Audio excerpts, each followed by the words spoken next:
Hi, I'm Chris. And I'm Annalyn. We're the Wilsons on Wheels. We traded a life in the suburbs for a life on wheels with our 2 kids.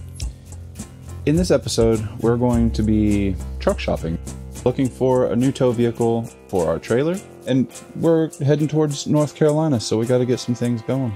Right, let's go.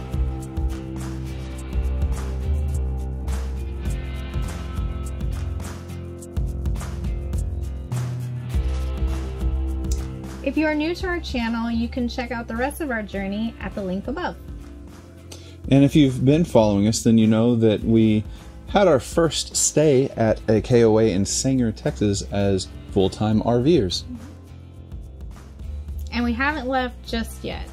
We actually had to extend our stay a little bit because we had some unforeseen shipping delays with some of the speaker equipment that Chris was using to do his install. Every night that week, after I got home from the track, we were discussing whether or not the 1500 was going to be able to pull this rig, you know, all the way to North Carolina.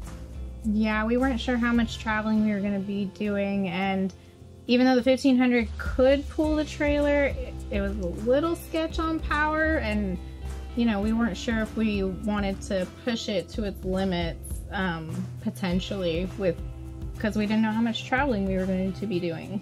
We just weren't convinced it was going to be able to do it. So she finally let me start poking around on the internet, looking around at bigger trucks. Yeah, I mean, it's like in my mindset, it didn't hurt to look at our options and see what we might be able to get into eventually. And then he calls me just a few hours later and is like, babe, I was talking to this guy. I've seen a truck. I've already scheduled to talk to him. I'm gonna go look at it after work. Hear me out. I was literally driving. Okay, I went from the track, then to Home Depot to get some hardware, get some stuff. I had to make a loop around the highway, and there was this truck. And I was like, hey, I need to talk to my wife about that truck, because that's a really nice truck. Honestly, I really enjoyed the 1500. It was kind of my dream truck. All black. It was set up really nicely. It was. We put a lot of time, love, and money into that truck. Yeah, I mean, I had the power steps on it. I had the tonneau cover, the turning lights, the ones that you turn on the turn signal, it scans over. And I really liked all that stuff. I even had the cutout switch so it could be loud whenever I wanted it to be and quiet whenever we're on the freeway. I just put custom tips on the exhaust. Put a lot into the truck. Just little personal touches, you know. And not to mention all of the tow upgrades we did right beforehand when we got the trailer, you know, with the airbags, brake controller, you know, getting a hitch put on it. You know. Whoever got that truck got a crazy steal of a deal. Funny side note, I got a phone call not too long ago. Somebody wrecked that truck in Lake St. Louis, just totaled it, and they were trying to call me because they thought it was me. It was weird. So the Wilsons on Wheels made it to the Sanger-Denton KOA, I mean, really well. The Dodge 1500 did a great job pulling us up here, it's a little heavy.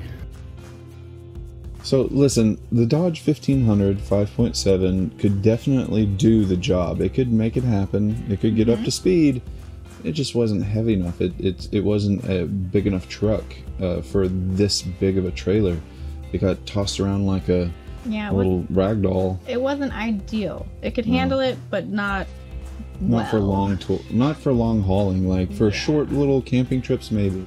The short haul just from Red Oak, south of Dallas, to North Denton area, it got eye-opening. It got pretty warm. It wiggled a lot. There wasn't even a lot of traffic, so I mean, that's why we ended up having those conversations. Is because I think we both were just like, we just bought this trailer. We don't really want to turn around and go trade in our truck as well. After much debate, we decided that it was just better safe than sorry, and we decided to pull the trigger. All right, so we're here at the Glen Polk Dodge dealership right on the north side of Gainesville, going into Oklahoma. We decided a few days ago that our Dodge Ram 1500 wasn't going to do it on these long pulls, and we're about to have to go to North Carolina, and so we're going to trade the truck in for... Drum roll. What did we choose? We traded up from the 5.7 V8 Hemi 1500 into the 6.4 V8 Hemi 2500. Let's do it. Let's do it. Thumbs up, buddy? Yeah. Thumbs up. The boy approves. And she's asleep.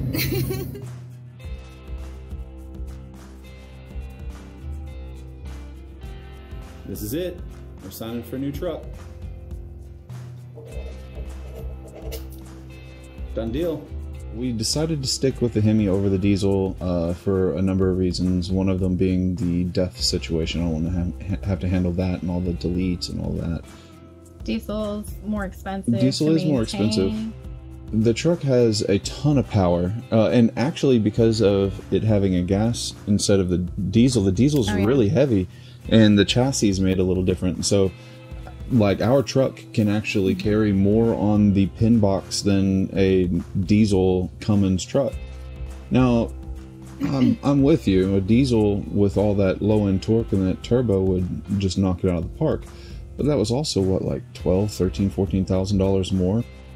You end up realizing that the cost difference and the fuel economy don't really start to like turn in your favor until you're well over 100 to 150,000 miles on your vehicle before you even start seeing that benefit outweigh that initial cost. So we decided to stick with the gas, and that's what we got. So we signed the paperwork, we moved the car seats and other personal belongings from one vehicle to the other, and we waved goodbye to our beautiful 1500 as we drove away. So, the end. That's it, right? Not quite. So the next day, I take the truck up to the cart track, trying to get some work done, and I go to move the tonneau cover. I go to put some gear into the truck, and the tonneau cover won't even open. The latch is stuck. So he calls me and he's like, well, hey, I'm just gonna run back up to the dealership. So I pull it up to the garage. I get the service manager to come out and check it out because I've already been on the phone with them. They look at it a little bit, you know, tug on it, and they're like, well, we're going to take it into the shop. Literally, this guy just gets under there and he pulls and pulls and pulls until he just snaps the cable loose. And I'm not one to hold my tongue, so I said, hey man, and I'm maybe 20 foot away from the guy. I said, hey dude, I just saw you break that. Like, I know that he was like, no, it's already broken. Duh, you brought it in here that way. Like, I physically saw you do it. I wish I had the camera rolling then. Right. And so the next day, I get a phone call and they said, oh, we're just replacing this latch. And I said, no, you guys took a screwdriver to those rails and creased those rails. Like, you jacked it up like you were trying to break into it. I was like, you guys need to completely replace this. Like, that's not what I paid for. It's a brand new truck. Yeah, I bought it the day before. This isn't even the truck that got smashed earlier that we had for 4 years. This is a brand new truck. We've had it for 1 day. The manager gets involved and we start having a conversation about it. He's like, oh, we'll put you into a rental vehicle. We were driving away from the dealership, actually, in that loaner, and a rock come down, actually cracked their window really bad. Not even a mile down the road. Not even a mile down the road. It wasn't our truck, it was the loaner truck, and they understood,